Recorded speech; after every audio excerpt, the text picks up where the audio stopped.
Assalamualaikum warahmatullahi wabarakatuh. Hari ini kita berjumpa lagi dalam seri Psikologi Pendidikan. Masih tetap membahas tentang bab konteks sosial dan perkembangan sosio-emosional.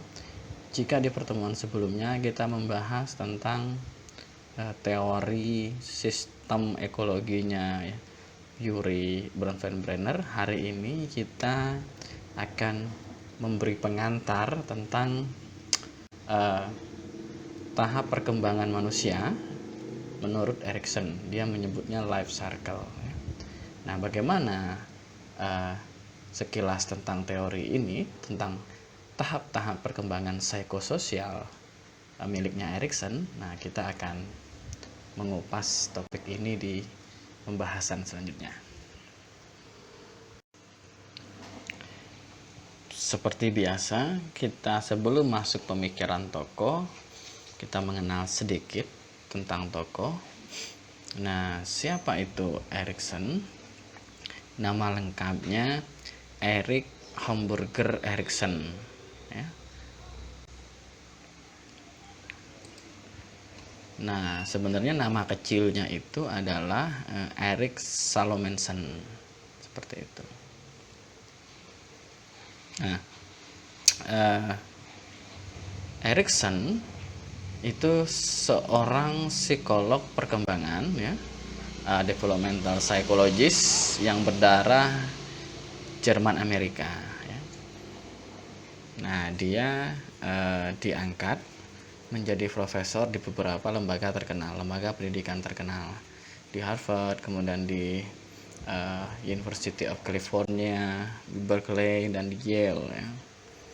Nah, pada tahun 2002, survei dari Review of General Psychology itu menobatkan dia sebagai daftar dari 12 pakar psikologi yang paling banyak dikutip di sepanjang abad 20 ya.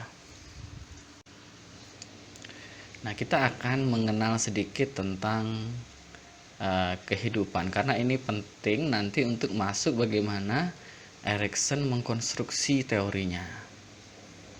Ya. Nah, perlu diketahui bahwa Erikson itu sebelumnya adalah psikolog dari psikoanalisa, dari tradisi psikoanalisa Freudian terutama ya. Nah, namun teorinya berkembang jika Freud membangun mengenai perkembangan manusia, dia membangun perkembangan psikoseksual. Nah, dia nanti membangun perkembangan psikoseksual ya. Jadi life cycle teori. Jadi ada tahap-tahap dalam perkembangan kehidupan manusia. Nah, Erikson itu menyatakan bahwa pertumbuhan ya, maksud saya perkembangan manusia itu berjalan seiring dengan prinsip epigenetik yang menyatakan bahwa kepribadian manusia itu berjalan menyusuri atau merentang di sepanjang tahap-tahap tertentu. Nah, jadi ada tahap-tahap yang tahap berikutnya itu ditentukan oleh keberhasilan tahap sebelumnya. Nah, yang menjadi ciri nanti di Erikson sendiri itu sebenarnya ini banyak teorinya berkembang dari pengalaman hidupnya, seperti itu, dari perkembangan hidupnya. Nah, sekilas tentang Erikson, nah dia ayahnya itu kebangsaan Denmark ya, dan ibunya seorang wanita Yahudi. Nah, dia dilahirkan dari seorang single parent ya, jadi orang tuanya berpisah bahkan sebelum Erikson lahir. Ya. Kemudian adiknya lahir 2 orang, kemudian mereka pindah ke daerah Jerman Selatan, seperti itu. Nah, pada usia 25 setelah dia mengenyam pendidikan di gimnasium, dia mulai diundang untuk mengajar di sekolah swasta di Wina. Nah, sejak saat itu dia sangat tertarik dengan pendidikan anak-anak. Ya, dia awalnya menjadi guru kesenian. Ya, dia diundang ke sekolah di Wina itu menjadi guru kesenian karena kebetulan dia juga sangat tertarik di bidang ini. Nah, eh, di sekolah itu sebenarnya Erikson mulai apa ya, mulai menemukan ketertarikannya terutama di psikoanalisa dan di perkembangan anak. Nah, misalnya di sekolah itu sendiri, sebenarnya sekolah di Wina itu di tempat Erikson mengajar, sekolahnya bisa dibilang cukup progresif karena sekolah itu menerapkan apa ya, menerapkan metode Montessori seperti itu ya. Yang perlu diketahui bahwa metode Montessori ini itu sangat ngetop di pendidikan anak usia dini ya. Metode ini menekankan perkembangan inisiatif anak sendiri melalui media permainan dan karya-karya seperti itu, membuat karya. Jadi ada bagaimana memancing inisiatif anak.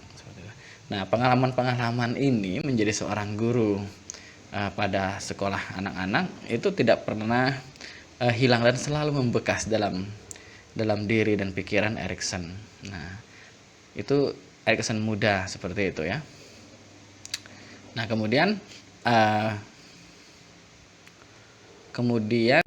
bagaimana pengaruhnya dengan psikoanalisa gitu ya. Nah, di Wina itu perlu diketahui ya, Wina itu menjadi pusat psikoanalisa gitu ya gitu. Baik zaman Freud atau setelahnya seperti Anna Freud ya, oleh anaknya Freud. Nah, di sana akhirnya Erikson gabung dengan lingkaran psikoanalisa di sana. Kemudian dia belajar psikoanalisa lebih dalam di Institut Psikoanalisa di Wina, selesai pada tahun 1933. Kemudian di situ dia mulai menemukan passionnya ya. Jadi dia mulai menemukan identitasnya di sana ya. Nah, jadi memang pencarian identitas akhirnya dari pengalaman pribadi itu menjadi konsep sentral di dalam teorinya Erikson.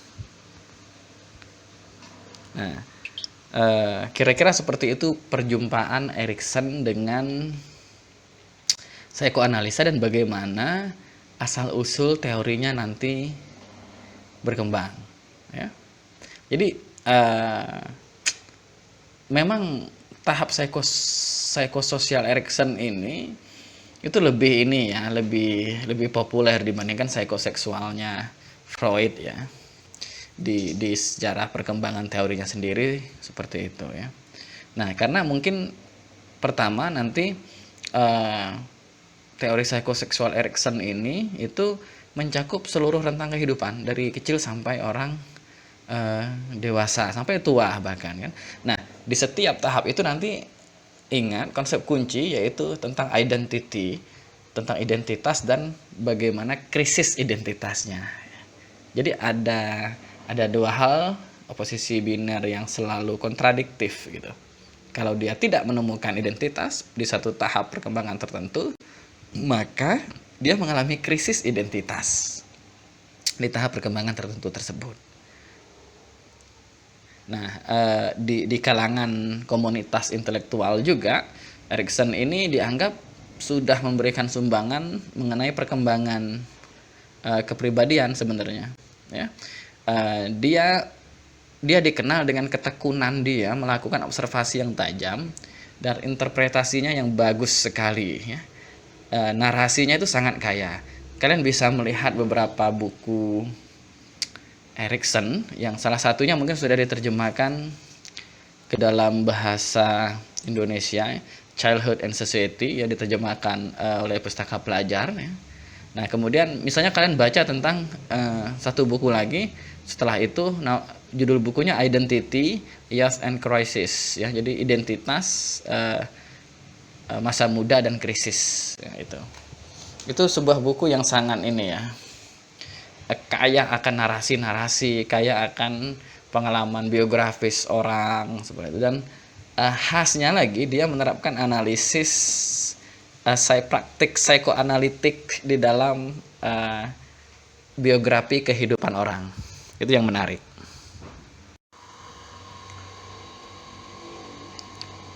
Nah, selanjutnya karir Erikson ini mulai menanjak ya sebagai pakar teori perkembangan psikososial itu sejak kepindahannya ke Amerika Serikat. Nah, sebelum pindah ke Amerika Serikat, kita mesti tahu dia kan awalnya di Wina. Nah, eh, setelah dia menikah, ya itu sekitar 1930-an, ya, dia menikahi eh, Joan Mawat-Serson, ya, seorang penari Kanada dan seorang seniman, ya. Eh, dia sejak tahun, seperti yang kita ketahui, sejak 1933 itu kan Nazi, ya, di bawah pimpinan Hitler itu sedang menanjak sekali kekuasaannya di Jerman, ya. Jadi banyak termasuk Freud, buku-buku Freud itu di Berlin itu dibakar kan, karena Freud itu ada keturunan Yahudi. Jadi memang Nazi pada saat itu sedang membersihkan orang-orang Yahudi, seperti itu, ya. Itu genosida, dan kalian bisa baca sejarah dunia tentang itu. Nah, termasuk juga potensi Nazi itu di Wina, ya, di Austria, ya. Jadi akhirnya keluarganya itu meninggalkan Wina, dia pindah ke Amerika Serikat dan menjadi dan mengajukan warga negara, ya. Tapi saya tidak tahu apakah berhasil dia menjadi warga negara Amerika Serikat. Itu tidak banyak kisah tentang itu. Nah, di Amerika Serikat ini, seperti yang saya sebutkan tadi, karir Erikson mulai menanjak, ya. Dia menjadi psikoanalis anak pertama, ya. Jadi psikoanalis anak pertama di Boston, dan dia dapat posisi di rumah sakit umum Massachusetts, gitu, ya, di Judge Baker Guidance Center, ya, di apa ya, di Harvard Medical School dan di psychological clinicnya, ya. Nah, di sana dia mulai membangun reputasi pribadinya seorang clinician, ya, sebagai seorang psikolog klinis, ya. Nah, kemudian setelah dari Harvard, dia pindah ke Yale, ya, ke Yale University. Di sana dia bekerja di Institute of Social Relation, ya. Jadi dan mengajar di Fakultas Kesehatan, ya, ibaratnya di kita Fakultas Kesehatan lah, kalau di sana disebut dengan medical school, ya. Jadi dari Harvard Medical School di rumah sakitnya, kemudian dia pindah ke Yale, ya. Sama di medical schoolnya juga, jadi di fakultas kesehatannya juga. Nah, di Yale ini dia mulai dan dia memperdalam minatnya di berbagai wilayah yang justru melampaui minat awalnya di psikoanalisa. Eksplorasinya itu sungguh luas. Itu tidak hanya di bidang psikologi, tapi dia interdisiplin, termasuk di antropologi, ya. Nah, dia sebagai bukti kalian bisa banyak menemukan dokumen bagaimana pertemuan-pertemuan dia dengan Margaret Mead pada saat itu antropolog terkenal Amerika, ya. Kemudian ada Gregory Bateson, kemudian ada Ruth Benedict, ya. Itu adalah antropolog yang kalau kalian baca di sejarah antropologi itu sangat orang-orang yang berpengaruh di bidang antropologi. Nah, ternyata pertemuan dengan para banyak intelektual itu membuat teorinya jauh berkembang, dan dia tidak hanya dari sisi internal psikologinya saja. Nah, jadi teori perkembangannya itu banyak pengaruh dari kajian budaya dan kajian sosial, ya. Nah, setelah dari Yale dia pindah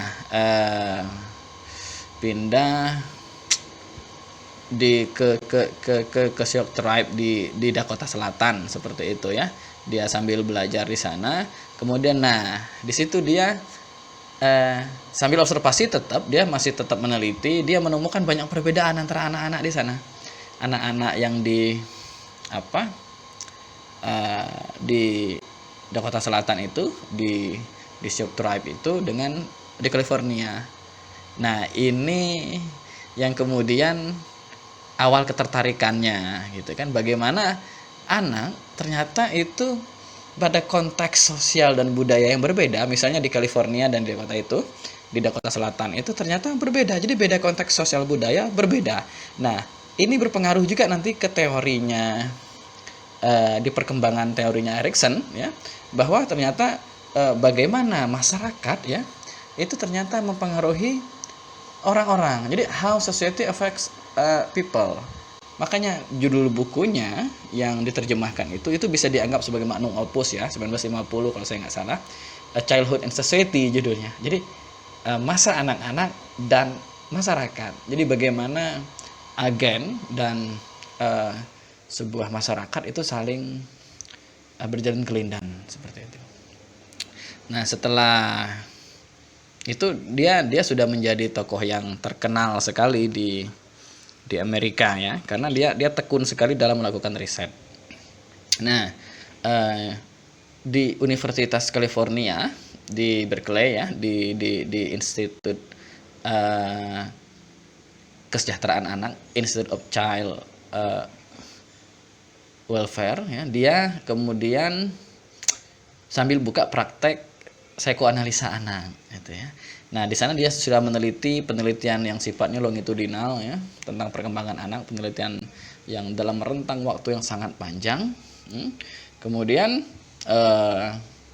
dia pada saat itu juga ketika di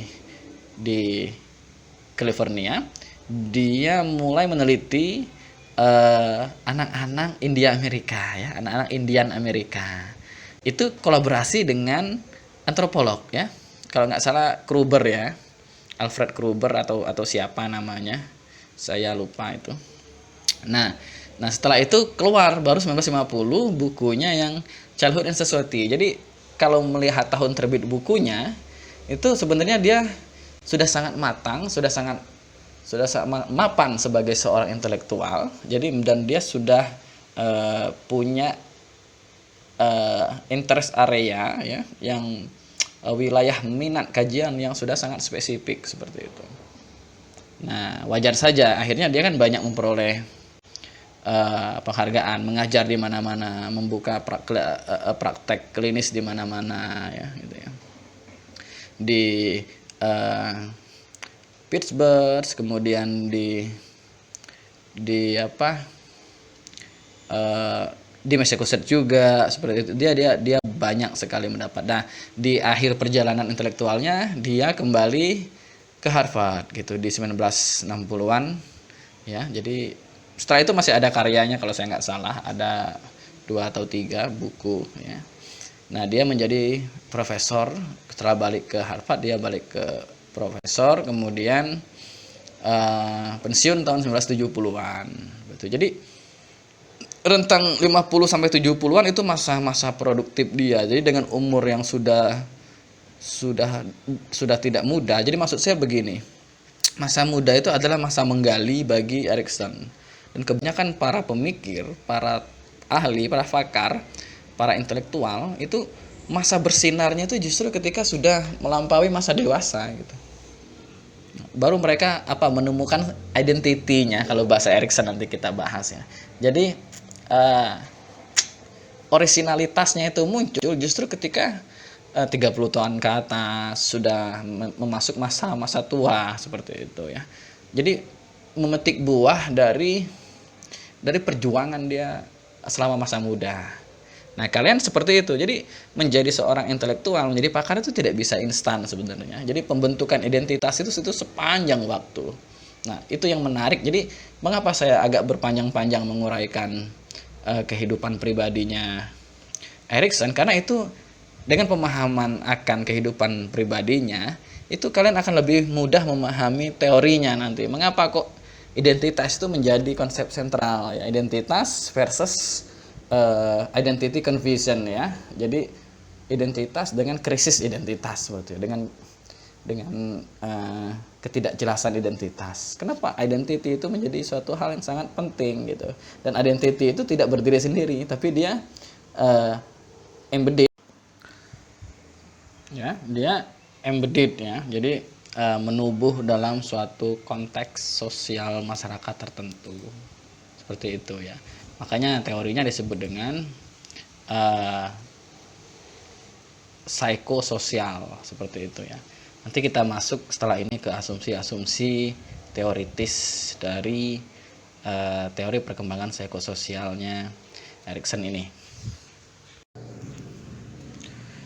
Nah, selanjutnya kita masuk ke asumsi teoritis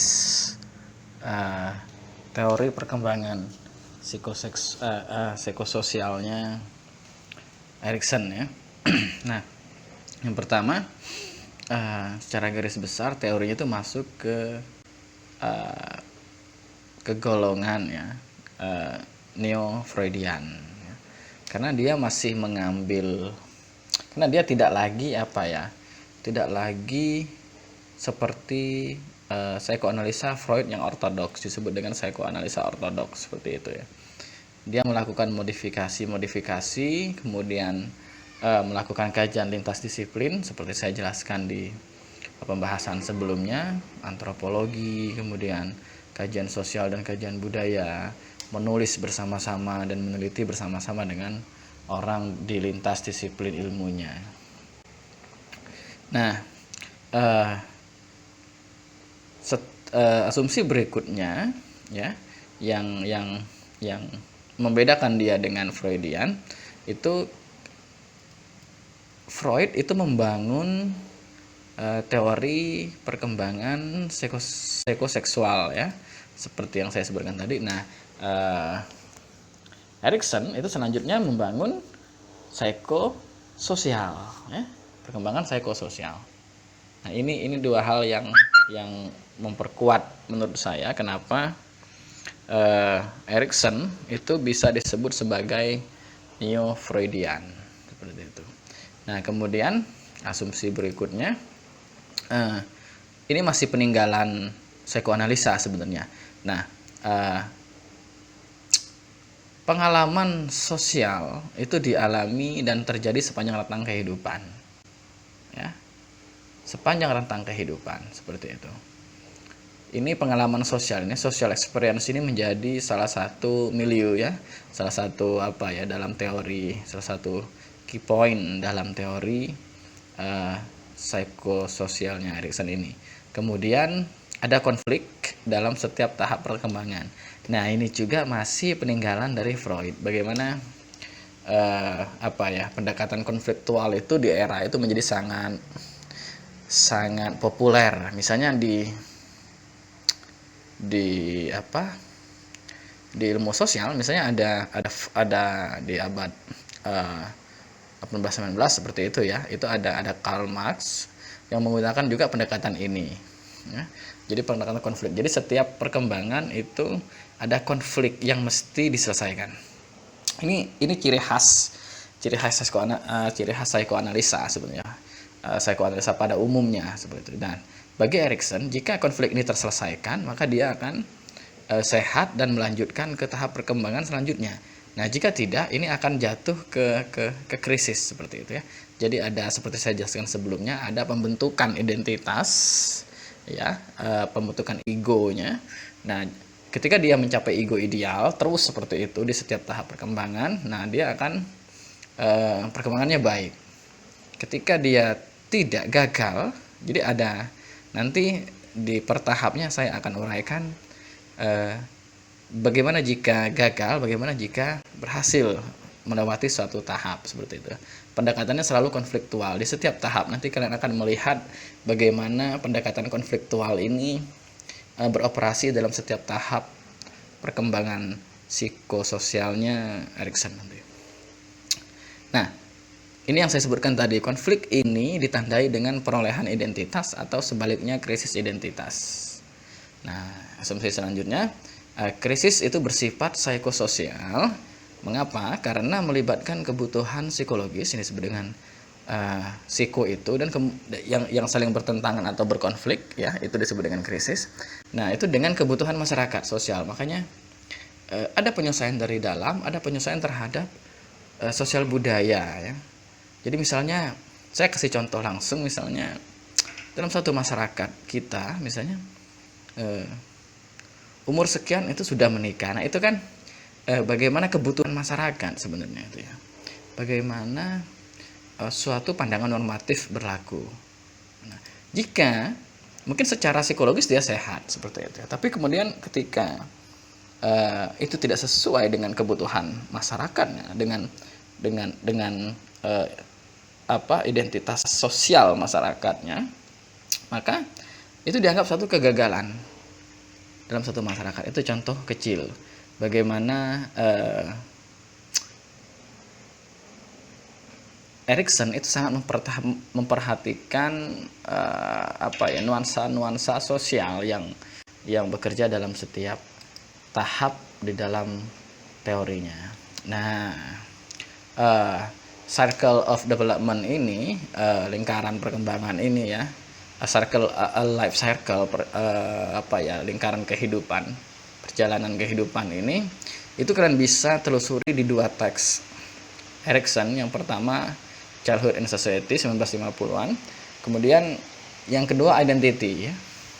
Nah, Identity sekitar 1968, versi Inggrisnya seperti itu. Nah, 2 buku ini saya rasa cukup untuk kalian memahami asumsi filosofis dari teori Erikson ini.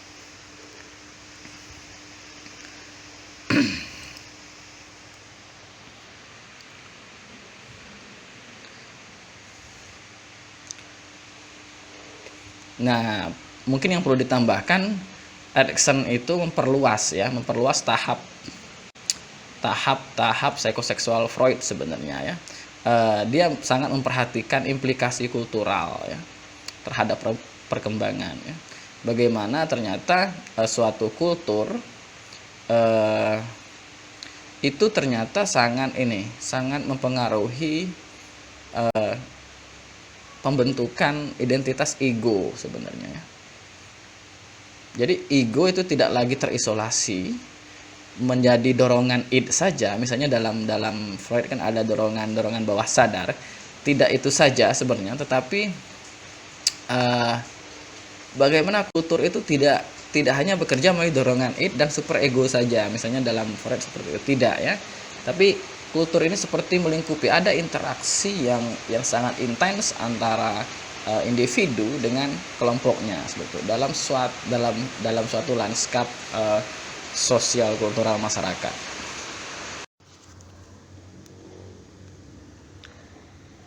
Nah, selanjutnya ini ada ilustrasi ya, ada gambar mengenai tahap perkembangan psikososial Erikson. Ada 8 tahap di sini.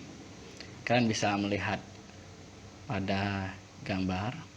Nah, sebelum kita mengupas satu persatu tahap perkembangan psikososial ini, perlu diketahui bahwa sudah saya sampaikan di pembahasan sebelumnya bahwa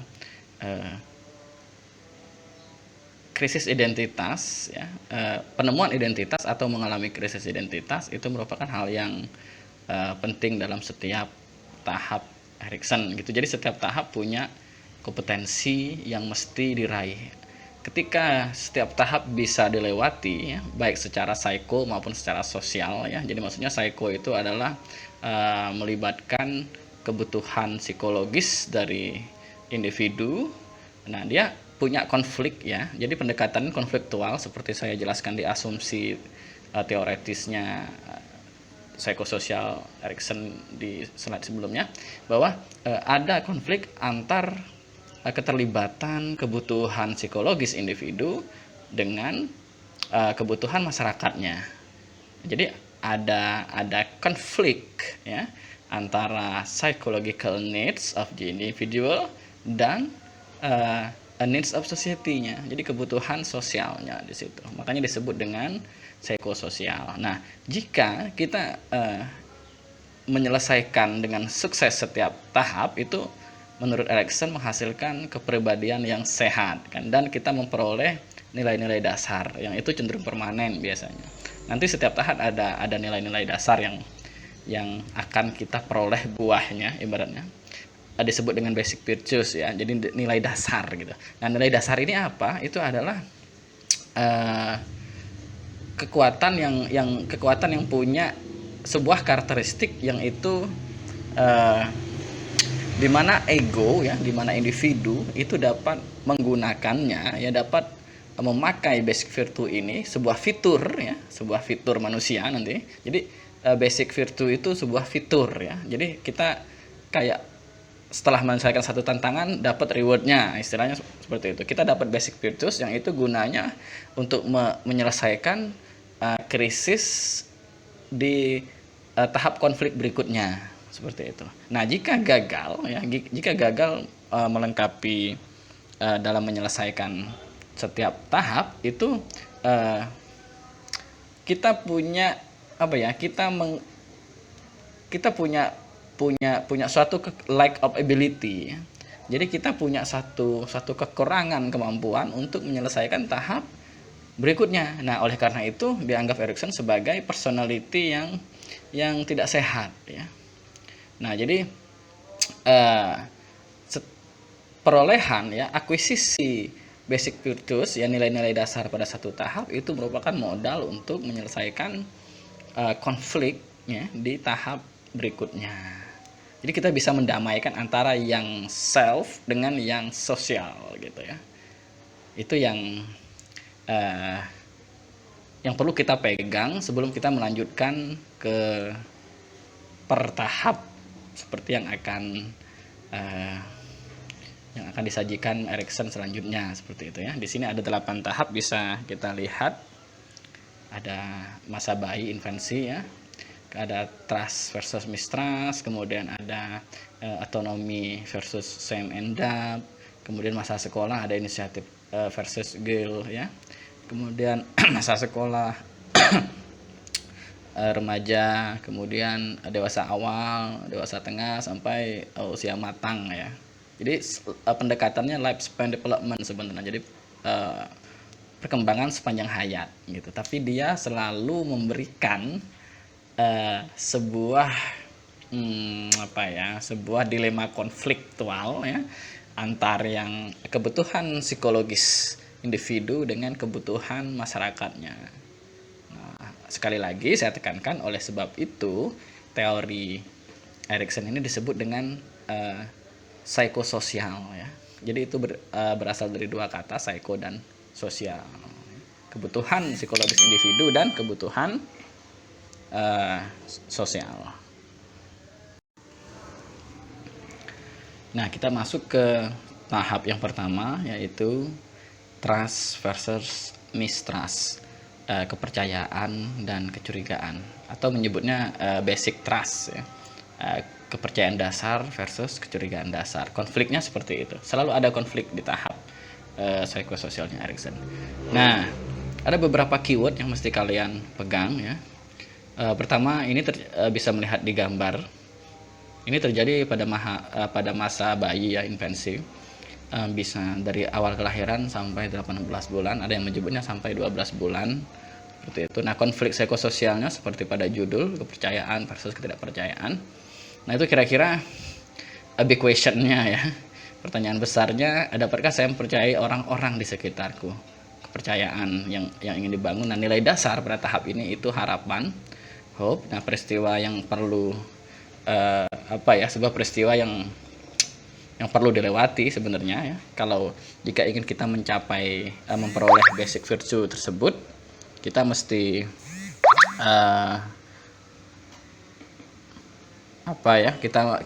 kita mesti mendapat sebuah di sini feeding ini maksudnya kebutuhan dasar kita terpenuhi, seperti kenyamanan tidur pada bayi. Nah, pengasuhan yang tepat, seperti itu.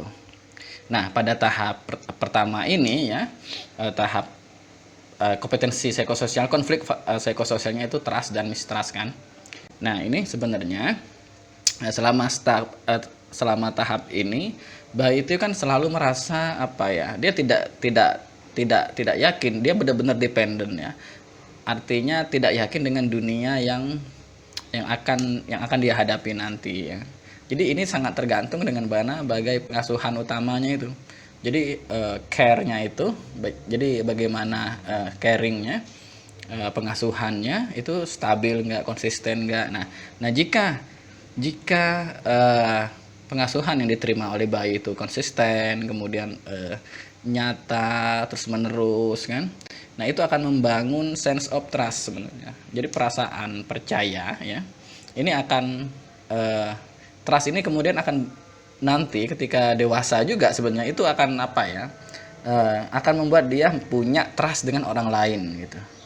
Dia punya apa ya, dalam setiap basic relationship dia, jadi dalam setiap hubungan dia dengan keluarga, dengan teman-teman, dengan orang lain siapapun nanti, secara sosial dia punya trust ketika dia diberikan security, psychological security yang apa ya, yang mantap pada tahap ini. Jadi poin kuncinya itu bagaimana pengasuhan yang benar-benar baik di sini. Jadi memberikan kenyamanan psikologis kepada anak, karena hal ini akan membuat karakternya, dari kompetensi psikologisnya ya, nanti dia bisa apa ya, bisa punya rasa percaya. Rasa percaya ini itu penting setiap dalam hubungan sosial nanti. Nah sebaliknya jika gagal itu bisa muncul krisis selanjutnya. Tadi trust, nah krisisnya dari konflik antara trust dan mistrust itu adalah sisi negatifnya, itu adalah mistrust ya. Jadi timbul ketidakpercayaan dengan orang, suspicion, kecurigaan ya. Kecemasan itu lebih besar daripada kepercayaan. Nah, ketika orang tidak punya rasa percaya, punya basic trust terhadap suatu relationship ya, dengan orang lain, dengan siapapun, itu kan berarti dia punya komunikasi sosial yang punya komunikasi sosial yang bermasalah nantinya kan. Nah, jadi situasi ini sebenarnya bayi itu membangun kepercayaan diri dasarnya itu mulai dari tahap ini sebenarnya. Dia punya rasa confidence yang baik nanti, dan tentunya confidence yang baik itu merupakan suatu kemampuan yang dibutuhkan, suatu social skill yang sangat dibutuhkan nanti untuk dia survive, untuk dia melakukan menjalani kehidupan sehari-hari nantinya. Seperti itu. Nah, jika tahap ini gagal, dia tidak bisa mempunyai memperoleh basic virtue-nya. Basic virtue-nya di sini seperti pada gambar kalian lihat ada harapan ya, hope. Jadi orang yang tidak percaya dengan orang, dia mungkin akan pesimis nantinya, terlalu pesimis ketika dia dewasa seperti itu. Nah, ini penting sekali ya. Jadi sebenarnya seperti dalam tradisi psikoanalisa, itu kan ada teori objek relasinya Melanie Klein ya. Dan itu misalnya dikembangkan oleh Donald Winnicott. Nah, kalian bisa melihat bagaimana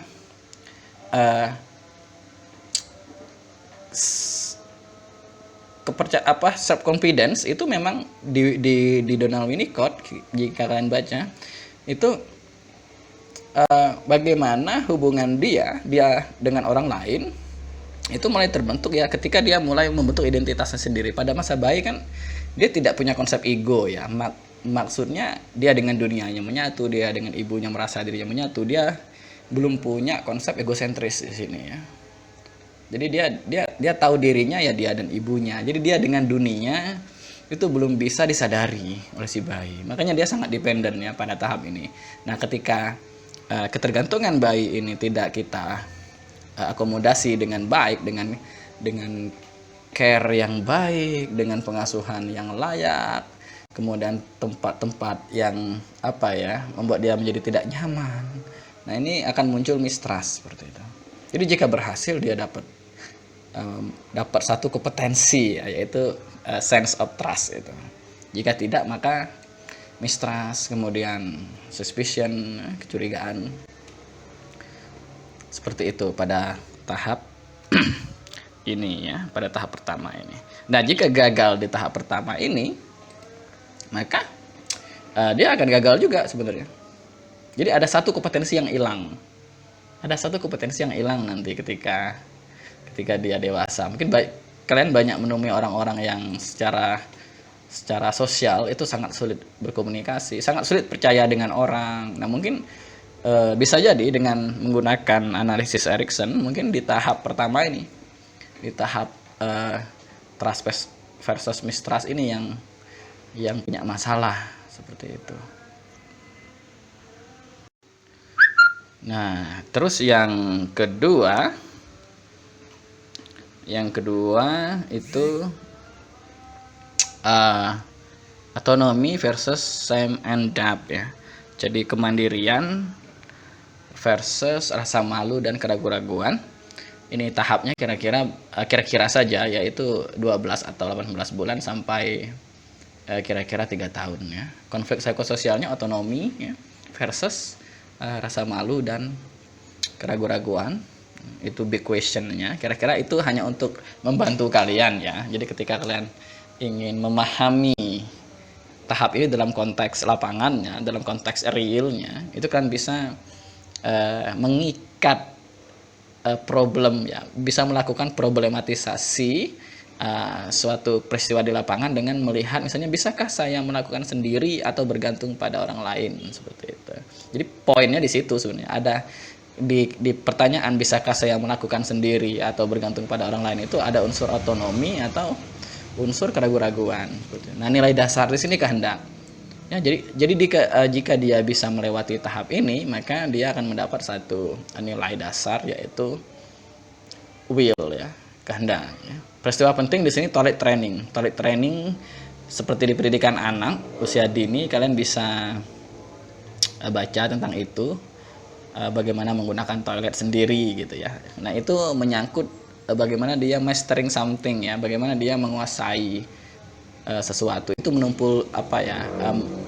menimbulkan bagaimana kita menanamkan kemandirian awal pada diri anak, seperti itu ya. Nah, jadi sense-nya ketika di tahap kedua ini itu anak itu kan membangun ini ya, membangun a sense of personal control sebetulnya. Jadi bagaimana dia membangun kontrol dirinya, kontrol personalnya. Jadi jika kontrol itu bisa dilalui, tahap ini bisa dilalui, dia punya self control yang baik. Dia punya otonomi, ya. Dia punya suatu independensi ya, suatu kemandirian. Nah, jadi dia ini yang disebut dengan kemandirian awal seperti yang saya jelaskan tadi ya. Jadi bagaimana dia membuat pilihan, memperbesar kontrolnya. Kemudian di situ orang tua dan pengasuhnya itu dapat juga menolongnya kan, mengembangkannya dengan memberikan dia kesempatan misalnya ya. Memberikan kesempatan mengontrol tubuhnya sendiri. Membuat dirinya menjadi otonom seperti itu ya. Nah, jika tahap ini bisa dilewati, itu tentunya dia akan secure ya, dia akan merasa nyaman, merasa confidence, merasa bergantung, merasa mandiri, maksudnya tidak bergantung dengan orang lain, apa-apa harus orang lain. Nah, jika di tahap ini gagal, itu dia punya keraguan-raguan diri ya. Jadi itu akan menyisakan sebuah rasa yang tidak mandiri dan ketidakmampuan, inadequacy di sini. Muncul juga di sini rasa malu dan rasa keraguan-raguan ya. Itu yang akan memandu kehendak dia nanti. Jadi kehendak dia tidak berdasarkan benar-benar kontrol diri yang baik, tetapi itu dimunculkan dari perasaan malu dan perasaan keraguan-raguan. Dalam setiap mengambil keputusan, melakukan tindakan apapun selalu dimotivasi oleh keraguan-raguan dan rasa malu. Beda dengan orang mengambil keputusan didasari self control yang tinggi ya. Jadi dia benar-benar sadar melakukan tindakannya. Jadi ada responsibility segala macam di sana nanti. Dia bisa menumbuhkan tanggung jawab, bisa menumbuhkan ya suatu self control yang baik lah. Menurut saya kira-kira seperti itu. Ini sampai 3 tahun ya, terjadi sampai 3 tahun gitu. 1 tahun atau kurang lah, atau lebih dikit nggak apa-apa, itu sampai 3 tahun. Jadi kan tahap ini tuh anak tuh mulai mengeksplor dunianya kan, apa yang mereka bisa kontrol dalam tindakannya, kemudian mereka bisa dari tindakannya itu mereka bisa memperoleh hasil apa, seperti itu kan. Nah, jadi bagaimana dia misalnya makanan, mainan, kemudian pakaian sendiri, dia dia coba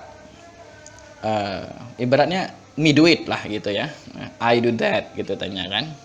Jadi tahap yang saya ingin melakukan itu katanya. Jadi orang tua hanya cukup memantau sebenarnya, jadi tidak perlu diselesaikan oleh orang tua sebenarnya, tapi beri dia kesempatan ya untuk melakukan itu, misalnya toilet training itu perlu diajarkan. Itu menanamkan kemandirian awal kepada anak ya. Jadi ini juga akan meningkatkan self esteemnya sebenarnya ya, bagaimana dia berrelasi dengan orang lain nanti.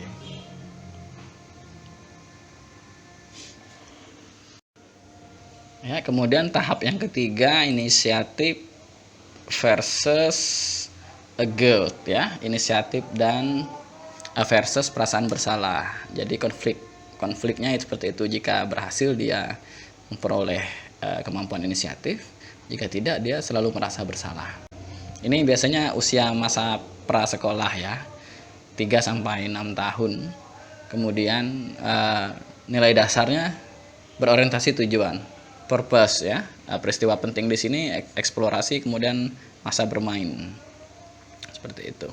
Nah, di masa ini ya, anak-anak itu kan apa ya, dia lebih suka menonjolkan dirinya sendiri ya, self assertifnya tinggi di sini sebenarnya ya. Apa ya, setiap perilaku orang itu bagi dia sesuatu yang agresif seperti itu kan. Jadi memang dia sangat sensitif karena dia pada masa ini, masa prasekolah ini sudah mulai melakukan apa ya, explore sana explore sini seperti itu ya. Jadi sudah mulai berinteraksi dengan anak lainnya ya. Jadi apa, kondisi yang sangat penting pada saat ini yaitu bermain sebenarnya. Nah, kenapa bermain? Karena bermain itu bisa mengembangkan anak ya, dengan kesempatan peluang dia untuk mengeksplorasi kemampuan interpersonalnya. Jadi interpersonal skills anak itu akan apa ya, akan berkembang pada saat ini ketika dia bermain dengan anak-anak lainnya ya. Jadi misal contohnya gini, anak itu kan mulai merencanakan aktivitas, dia sudah mulai merancang. Di situ yang disebut dengan inisiatif ya, dia punya inisiatif. Dia mulai bikin aturan gamenya ya, aturan permainannya dia sudah mulai negosiasi dengan teman. Kemudian aktivitas lainnya dengan anak-anak lainnya. Jika kita berikan kesempatan pada tahap ini, anak-anak itu akan mengembangkan sense of inisiatifnya. Nah, tapi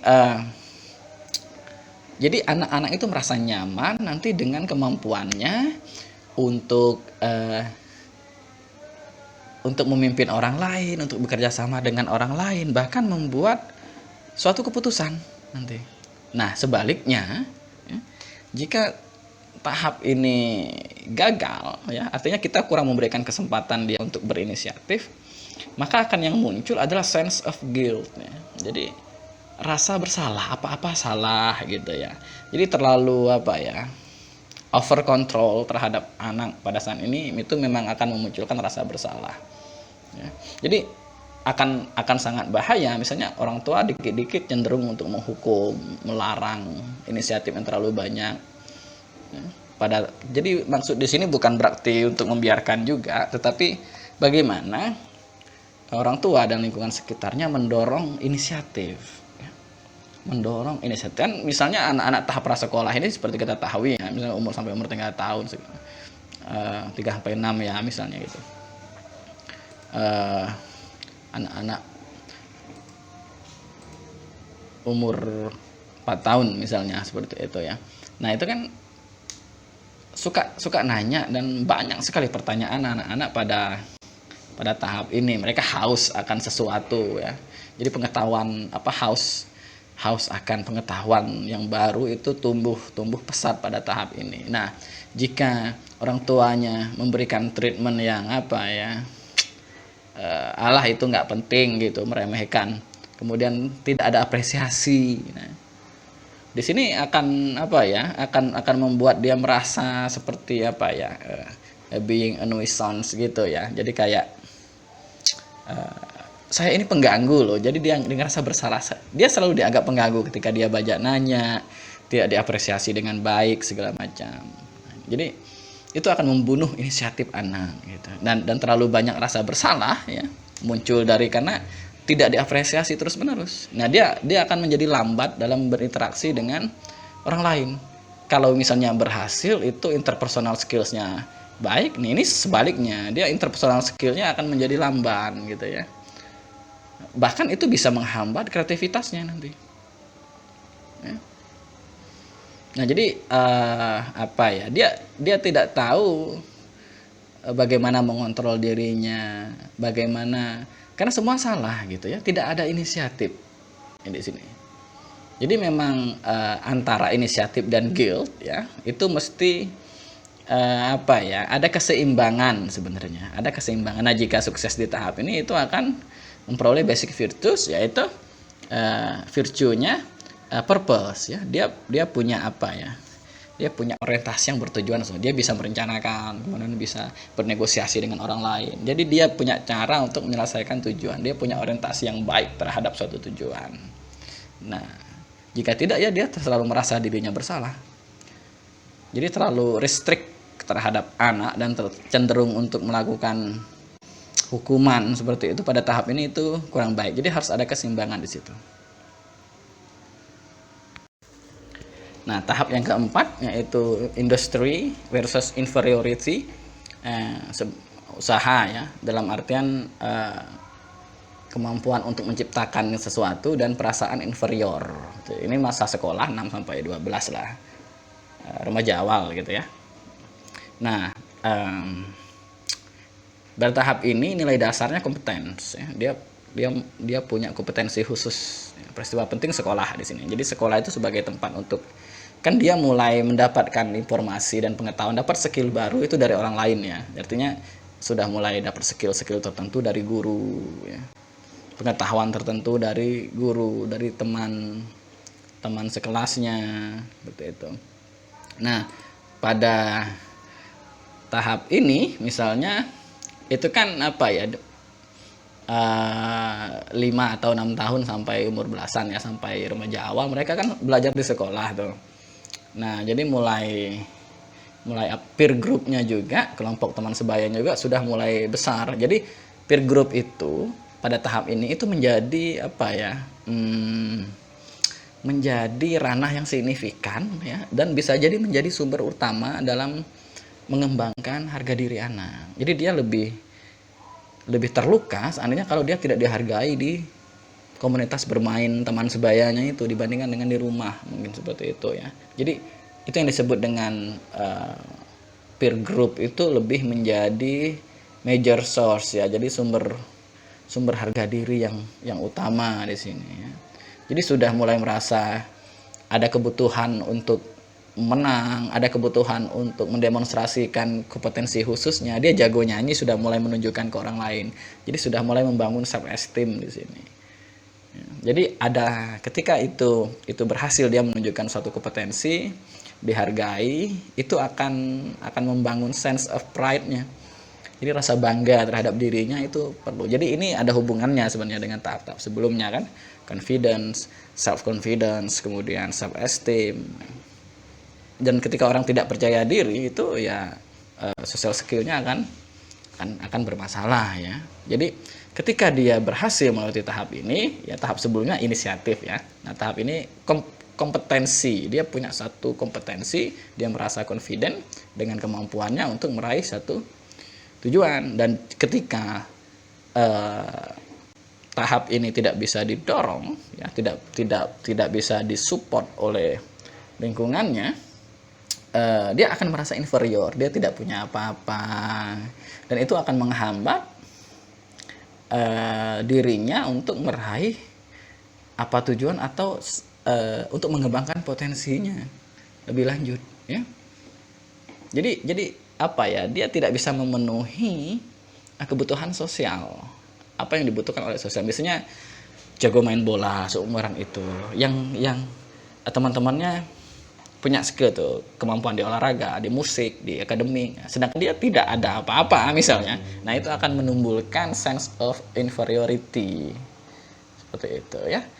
Nah, beberapa juga gagal itu membangun kerendah hatian di sini sebenarnya, modesty ya. Jadi antara kompetens ya dengan kerendah hatian, balance antara keduanya ini, antara kompetens dan modesty, antara punya kompetensi dan punya sikap kerendah hatian itu penting di sini, keseimbangan itu penting ya.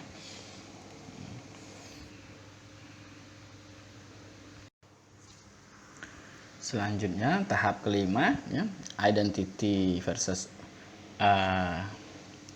role confusion ya. Jadi atau identity confusion.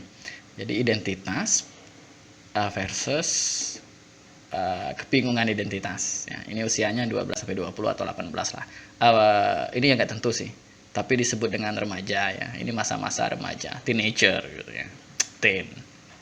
Nah, masa-masa yang turbulen sebenarnya, masa-masa remaja rawan. Nah, pencarian tentang identitas di sini pertanyaan besarnya ya. Who am I di situ. Kemudian nilai dasarnya fidelity-nya. Jadi suatu sikap konsisten terhadap kepercayaan. Jadi identitas itu kan menyangkut tentang belief, kemudian value ya. Jadi kepercayaan tertentu tentang suatu sense of identity.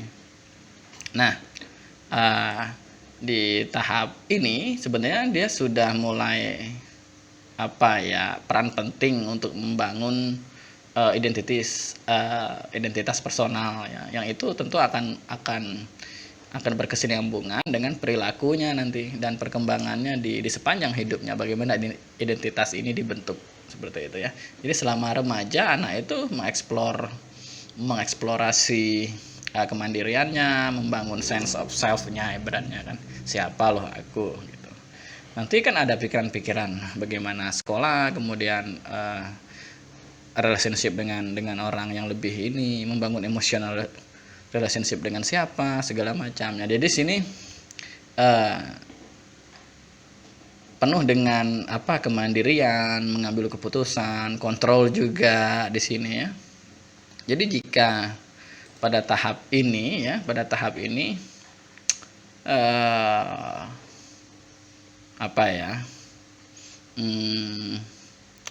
anak itu sudah sangat ini dengan masyarakatnya. Jadi keyakinan masyarakat, belief and value pada yang berlaku pada suatu kultur masyarakat itu sudah sangat diperhatikan oleh anak di sini gitu ya. Jadi dia mulai memainkan peran sosial yang tinggi di sini sebenarnya. Ini persiapan untuk dia menjadi dewasa. Ya. Nah, Erikson itu menyebutkan bahwa tahap remaja ini dia sudah mulai tidak nyaman dengan tubuhnya ya. Sudah mulai tubuhnya berubah seperti itu. Jadi nilai dasarnya jika dia bisa melewati tahap ini itu adalah fidelity ya gitu. Fidelity itu apa? Itu adalah kemampuan untuk komit ya terhadap dirinya dan juga terhadap orang lain, yang merupakan itu menjadi basis dari penerimaan terhadap orang lain ya. Walaupun misalnya punya ideologi yang berbeda, dia punya identitas. Jadi dia merasa saya punya identitas ini, kemudian ada identitas lain juga, dan dia bisa menerima, bisa hidup bersama dengan keragaman identitas seperti itu. Jadi tergantung bagaimana masyarakat di sekitarnya, kulturnya, misalnya bagaimana dia sudah mulai memahami kebinekaan di sini ya. Nah, jika dia tidak menemukan siapa dirinya sebenarnya di sini ya, saya misalnya contohnya anak remaja itu ya, saya ingin jadi ini, harapannya banyak sekali ya di sini. Nah, jika dia tidak bisa ibaratnya dia gagal dan mengalami role of confusion ya, atau identity confusion, itu kebingungan identitas itu kan gini contohnya. Misalnya dia mengatakan saya tidak tahu saya mau jadi apa, terserahlah gitu. Nah, itu kebingungan identitas. Dia tidak tahu pengen menjadi apa. Kemudian bagaimana dia mulai mengapresiasi atau fit in ya, dia fit in dengan ideologi, keyakinan, nilai-nilai yang dia yakini dalam satu kultur masyarakat. Dia akan mengalami krisis identitas di sini. Ya. Jadi termasuk misalnya pekerjaan, pendidikan, aktivitas politik gitu. Dia sudah mulai dia akan membangun identitas yang negatif sebenarnya. Nah, kebingungan identitas atau identitas yang negatif ini tentu itu akan membawa ke unhappiness ya. Jadi sesuatu yang kondisi ketidakbahagiaan sebenarnya di sini. Ini masa yang sangat rentan ya. Masa rawan bagaimana suatu identitas awal itu mulai dibentuk. Bagaimana dia mulai membangun self identity dengan social identity-nya di sini.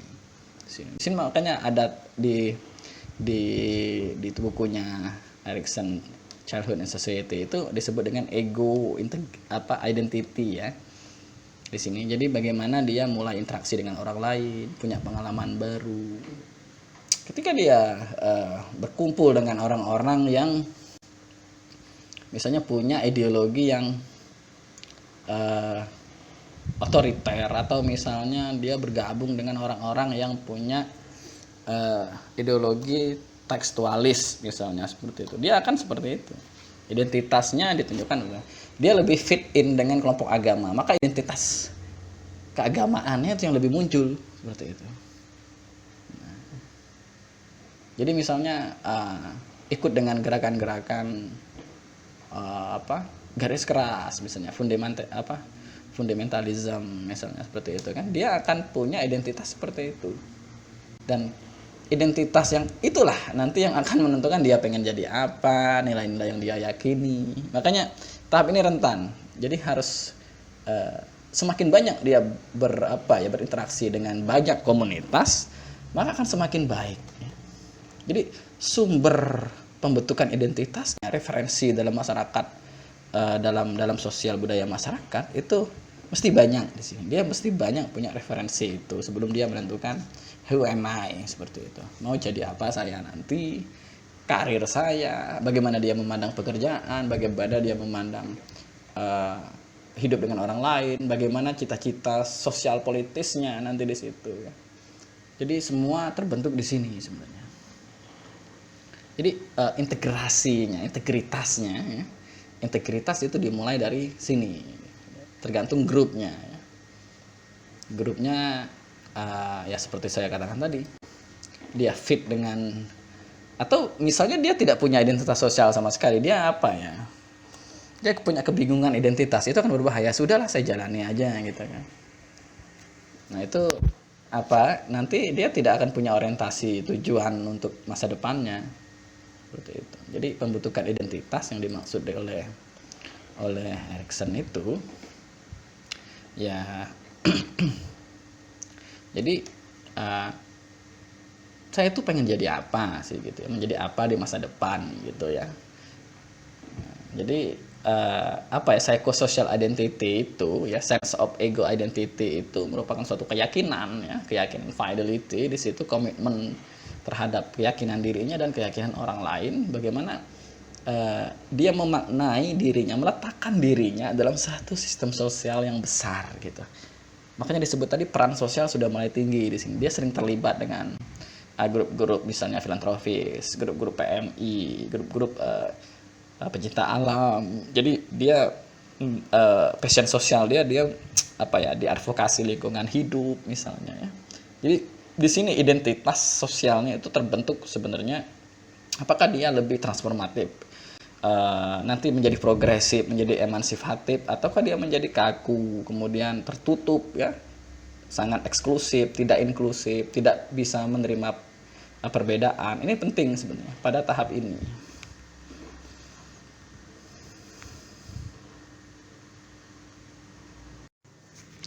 Tahap selanjutnya itu dewasa awal ya, 20-30 atau mungkin sampai 40-an ya, seperti itu.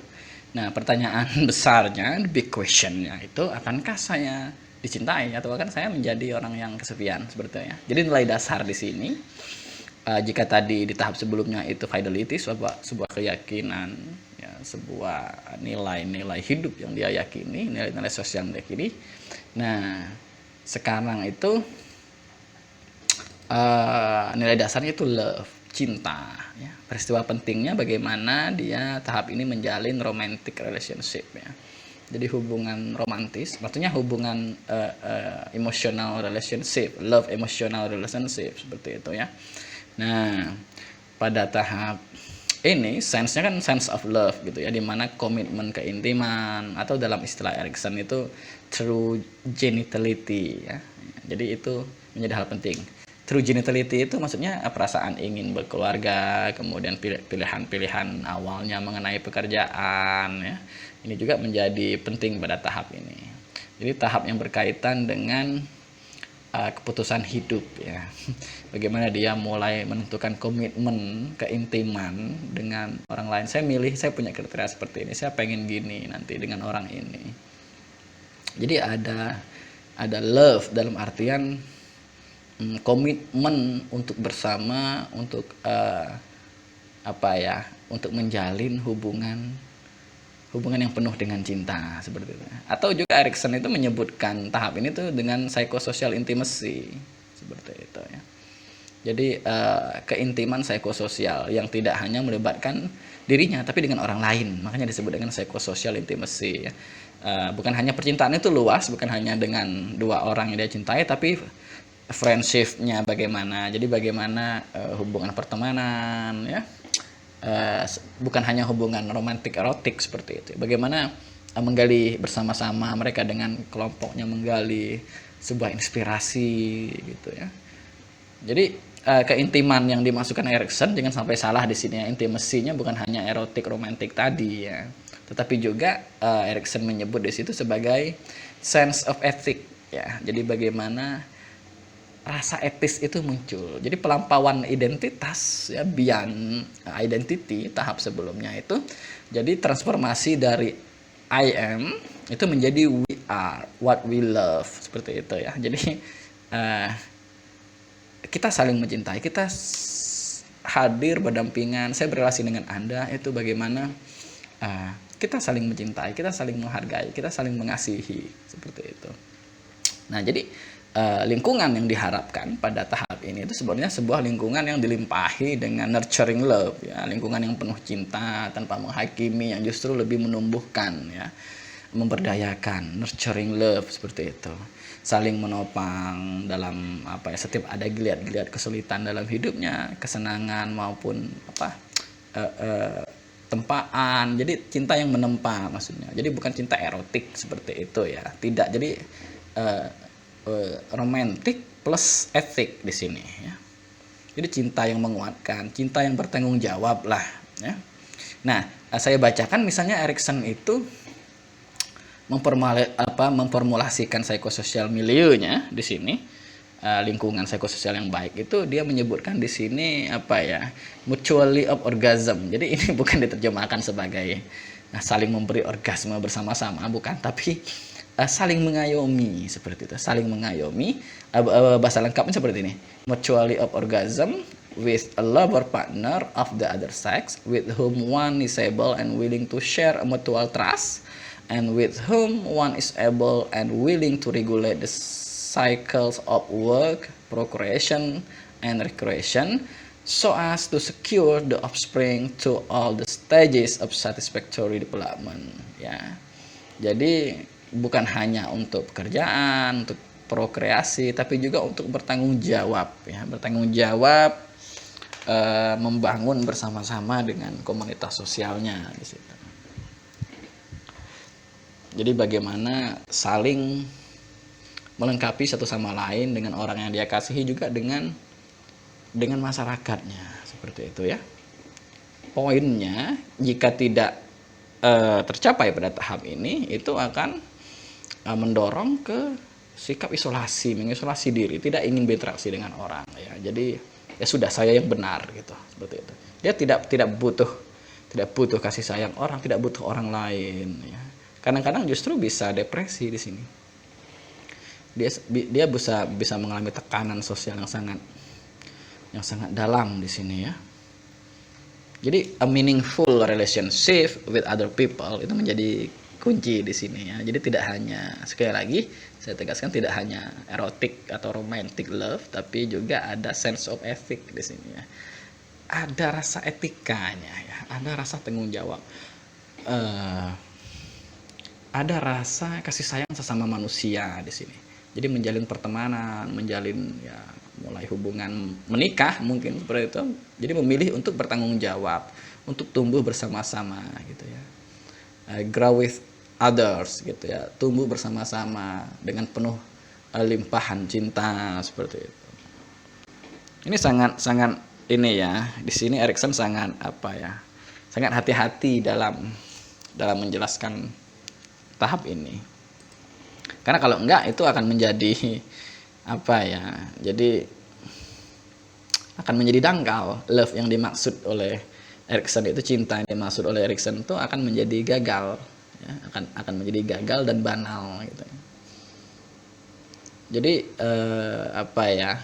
tidak intimate relationship itu dengan orang lah yang dia kasihi, dengan keluarga yang dia kasihi. Jadi basisnya itu cinta sebenarnya, dengan teman-temannya, dengan siapapun yang berbeda. Jadi ini sebuah pengalaman yang ini ya, orang yang tidak punya basic virtue atau tidak punya intimate relationship dengan orang lain akan sulit punya sense of care, sense of love nanti seperti itu. Dia akan menjadi apatis. Ya, tidak ada timbul rasa tanggung jawab terhadap sesama. Jadi intimasi di situ itu yang dimaksud oleh Erikson ya. Jadi bukan kedekatan emosional dengan pacar, dengan istri saja, tapi tidak siapapun seperti itu. Nah, tahap yang ke-7 itu generativity versus stagnation.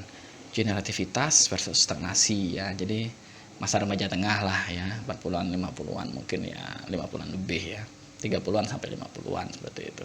Nah, pertanyaan besarnya bagaimana saya dapat berkontribusi kepada dunia. Tadi kan bagaimana di tahap ke identitas saya tuh pengen jadi apa seperti who am I. Tahap ke-6 itu dia big question ya, pertanyaan besarnya itu apakah saya akan mencintai dan dicintai atau saya akan kesepian. Nah, ini dia bagaimana berkontribusi, generativity. Nilai dasarnya itu care. Ini masih satu rumpun dengan yang love tadi ya sebenarnya. Nah, peristiwa pentingnya parenthood dan berkarya. Itu biar saya bikin keyword-keyword seperti ini biar kalian mudah saja untuk mengingat sih sebenarnya. Nah, ini tahap ini disebut dengan saya mungkin ya menyebutnya sebagai pembalikan ego, di mana orientasi lingkungan itu tidak lagi untuk dirinya sendiri, melainkan ditransendenkan kepada orang lain dan hal-hal yang lebih besar ya. Dari ego for himself menuju ego for other seperti itu. Nah, tahap ini melibatkan care ya dan komitmen juga untuk membina dan menopang atau mensupport generasi yang akan datang. Lebih dari sekedar keluarga sih. Jadi sebenarnya kata kuncinya di situ sense of altruistic ya. Bagaimana menyayangi orang lain di sini. Bagaimana senang juga kalau orang lain itu tumbuh, senang juga kalau orang lain itu maju seperti itu. Nah, hal ini misalnya dia dapat berkontribusi dengan masyarakatnya, dengan dan bagi masyarakatnya ya, aktivitas. Dia jadi guru, dia punya kontribusi seperti itu ya. Jadi dia punya work ya. Jadi punya pekerjaan dan sekaligus karya sebagai aktualisasi dirinya di situ. Jadi apa yang dilakukan itu lebih diorientasikan kepada cita-cita membentuk generasi yang lebih baik. Jadi itu yang disebut dengan generativity. Jadi ada kepanjangan tangan. Makanya dari sini kata kuncinya tadi saya sebut ada transformasi besar dari ego for himself menuju ego for other seperti ini ya. Nah, Erikson itu dalam Childhood and Society itu dia merevisi pandangan psikoanalisa dengan menyebutkan bahwa kemampuan untuk kehilangan dirinya sendiri ya, itu sebenarnya itu menuntun kita ke ekspansi yang secara gradual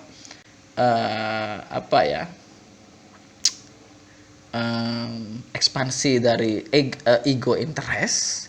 Nah, itu dan investment libidinal kita itu menuju hal yang lebih besar ya, menuju sebuah generativitas yang lebih besar dan punya kontribusi dalam suatu masyarakat. Ya, makanya disebut dengan sense of altruistic tadi sebenarnya ya. Jadi care di situ bukan hanya care peduli, tapi sense of altruistic. Saya merevisi yang saya tulis seperti itu ya. Itu lebih ke concernnya ke sana. Nah, jadi keinginan generasi itu tidak bisa dicetak sesuai dengan keinginan orang tua saja, tapi mereka eh, biarkan mereka menemukan diri mereka sendiri. Mereka cukup punya sense of care-nya ya, sense of altruistiknya di situ. Jadi dia orang tua di sini, guru, dosen, siapapun, konselor, kemudian pengembang-pengembang apa, pendamping pembinaan masyarakat segala macam itu ya, psikolog atau siapapun itu mungkin mereka perlu hanya menyediakan cultivate care-nya itu, jadi lahan buat mereka tumbuh ya, biar mereka bisa berkreativitas sendiri gitu ya. Nah, jangan lupa lagi tahap berikutnya itu nyambung ya, tahap sebelumnya itu masih. Jadi yang uh, sebenarnya itu sudah teringkus ya dalam kata altruistik. Altruistik itu tidak hanya care tapi ada cinta, ada kasih sayang di situ ya. Jadi cukup percaya saja bagaimana mereka generasi selanjutnya mau jadi apa sesuai dengan konteks zamannya seperti itu. Mereka hanya cukup menyediakan psikososial milieunya itu benar-benar yang penuh care, support, penuh dengan rasa altruistik gitu ya, mengasihi orang dengan segala keberbedaannya. Nah, tahap terakhir itu maturity ya. Mature ini sudah usia 60-an mungkin ke atas gitu ya. Nah, pertanyaan besarnya, apakah hidup saya bermakna ya? Did I live a meaningful life? Apakah saya menghidupi sebuah kehidupan yang bermakna? Nilai dasar di sini kebijaksanaan, wisdom ya. Jadi peristiwa pentingnya ada banyak refleksi sekali di sini ya.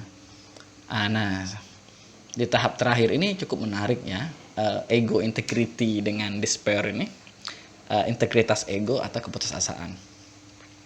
Nah, saya ingin mengutip dari Erikson sendiri di Childhood and Society. Saya tergelitik ya untuk mengutip kalimat Erikson di sini. Kira-kira terjemahannya gini ya, saya agak serampangan menerjemahkannya. Kira-kira isinya gini, dia menyebutkan, hanyalah pada diri seseorang yang sudah berpeluh darah dengan urusan harta benda maupun urusan orang lain, dan orang yang sudah bertungkus lumus dalam kemenangan dan kekecewaan, ya, orang inilah yang layak disebut sebagai pengilham ya, bagi generasi dan menginspirasi ya, gitu. Jadi hanya pada dirinya lah buah ketujuh tangga sebelumnya itu menjadi matang ya. Jadi only in him who in some way has taken care of things and people and has adapted himself to the triumphs and disappointments adherent to being the originator of others or the generator of products and ideas, only in him may gradually ripen the fruit of these 7 stages katanya ya. Jadi buahnya itu wisdom sebenarnya ya. Jadi jelas sekali dari teks itu menyiratkan seorang yang arif, yang bijaksana, yang sudah disirami panas hujan ya, asam garam kehidupan ya, badai-badai dalam kehidupan, nikmat, sakit dan segala macam perjalanan hidup yang disebut Erikson itu sebagai ego integrity ya, integritas ego, integritas dari akunya itu. Nah ya, walaupun dia sebenarnya di bukunya itu pada tahap ini dia juga agak bingung untuk menyebut orang dengan kualitas semacam ini loh ya. Jadi orang seperti itu dia sudah tidak lagi terpengaruh oleh lingkungannya, malahan dia menjadi inspirasi bagi lingkungannya ya. Jadi ego integrity itu pada ya bisa ada pada siapa saja, bisa seorang petani sejati, guru sejati, bapak sejati, ibu sejati, pendidik sejati ya. Jadi singkatnya orang-orang yang tercerahkan dia sudah tidak silau lagi dengan dunia, tapi dia yang turut menyinari dunia ya, tidak tergoda lagi oleh manisnya kemenangan, dan orang yang tidak nangis lagi oleh pahitnya hidup. Jadi penuh refleksi, wisdom di sini ya. Jadi menyebutnya orang yang mungkin bahasa yang lebih hiperbolis gitu, orang yang sudah disembelih dan dihangatkan oleh roh dan waktu begitu ya kira-kira. Jadi pada yang menarik adalah begini ya, pada tahap ini kalau kalian baca lebih intens dengan teks-teks Erikson sebenarnya dari tahap awal dia membentuk dirinya, self confidence dengan kepercayaan diri, trust mistrust itu sebagai modal dia berelasi dengan orang lain nanti. Kemudian tahap tengah pembentukan identitas ya, ego identity. Setelah identitas terbentuk dari dalam dirinya, menjadi justru dia yang memperpanjang dirinya ke orang lain gitu. Jadi ada expansion di situ ya. ada perpanjangan dirinya. Dia tidak lagi fokus ke ego, tapi ego itu ke orang lain, ya. Ada transformasi ke masyarakatnya, ke sosialnya, ya. Jadi awalnya dia mengembang ke dalam, kemudian akhirnya dia mengembang keluar. Ya, jadi kayak bunga itu menguncup, ya. Di dalam kuncupnya dia berproses di situ. Dia tidak akan keluar kuncupnya kalau belum indah misalnya. Nah, jadi dia berproses inkubasi di situ dalam, ya, dalam beberapa waktu. Sakit mungkin di dalam situ kan, ada semun, ada kumbang yang berusaha menyedotnya gitu kan. Nah, kemudian ketika integritas egonya terbentuk, maka dia sudah mulai ini ya, memberi harum, mulai apa ya, mewarnai taman. Analoginya seperti itu. Dia berkembang untuk orang lain gitu. Nah, ini yang menarik dari ke-8 tahap perkembangan psikososialnya Erikson. Jadi ego itu pertama ke dalam, kemudian dia keluar. Ini yang kadang-kadang tidak terbaca ketika kita membahas membahas Erikson ini sepotong-potong, ya, satu potong seperti itu. Itu yang kurang terbaca menurut saya. Dan tahap 8 itu Erikson mengelaborasinya itu dengan sangat indah, ya. Dengan sangat indah. Jadi orang yang sudah bertungkus lumus dengan berbagai kehidupan saja seperti itu yang bisa mencapai level ini.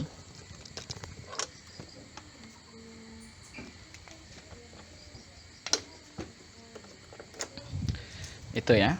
Jadi saya analogikan, dan Erikson pun seperti saya bilang tadi itu punya dia kebingungan di bukunya itu mencari orang seperti itu, menggambarkan sosok yang seperti itu. Mungkin kalau dalam tradisi agama ya, ada orang-orang bijak di situ. Nah, mungkin dia hampir menemukan gitu ya, itu dia menulis tentang dia menulis biografi Mahatma Gandhi, ya, ada bukunya judulnya Gandhi ya. Dia menulis profil Mahatma Gandhi tapi dari perspektif psikoanalisa ya, psikososial seperti itu. Nah, mungkin kira-kira orangnya seperti itu. Seperti Mahatma Gandhi. Jadi dia egonya itu bukan hanya self, tapi ego integrity itu self and others seperti itu ya. Jadi dia sudah menginspirasi orang banyak, mikirin orang banyak seperti itu.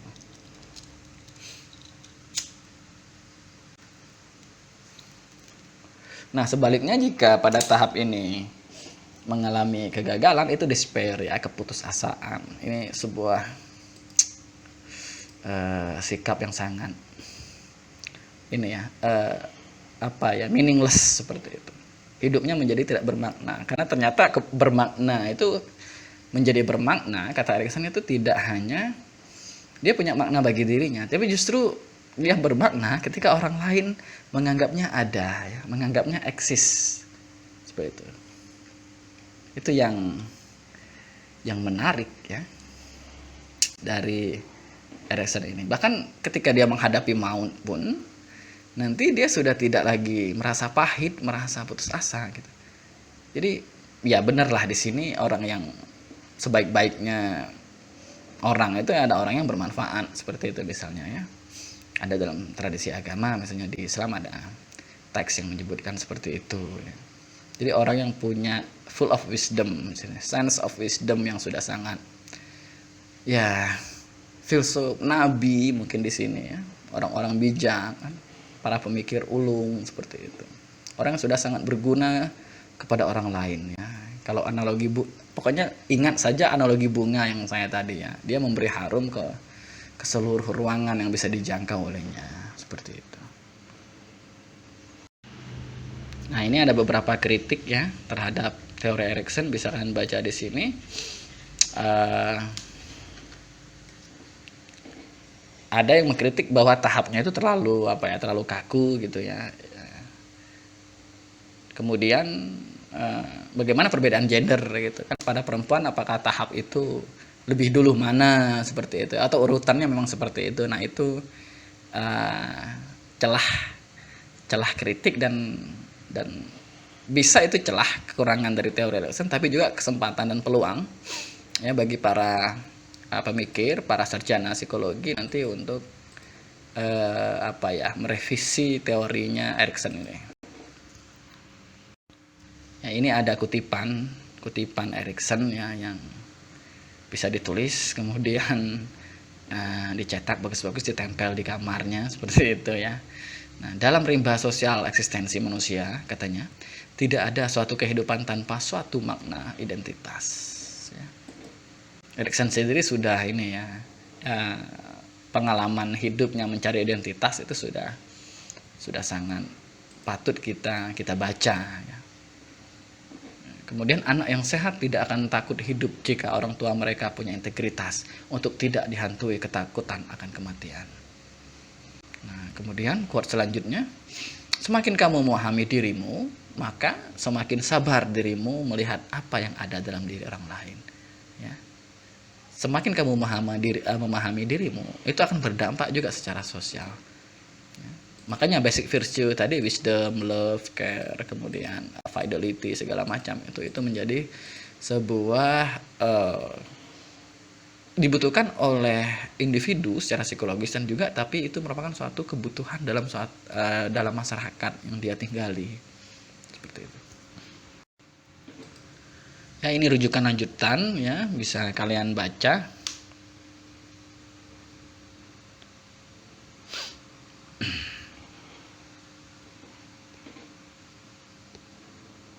Bisa kalian baca ya. Cahaya dan Sesuatu ini sudah ada terjemahannya. Pustaka belajar ya, karya monumental tentang hubungan penting antara masa kanak-kanak dengan psikososialnya. Nah, ini ada 2 buku yang saya temui. Ini bukunya bagus sekali. Kemudian ada buku Gandhi juga, dia nulis biografi orang. Gambar-gambar dari presentasi saya itu saya ambil dari verywellmind.com ya, terima kasih verywellmind.com atas gambar-gambarnya. Saya rasa itu saja penjelasan saya tentang psikososial Erikson, sebuah pengantar ya.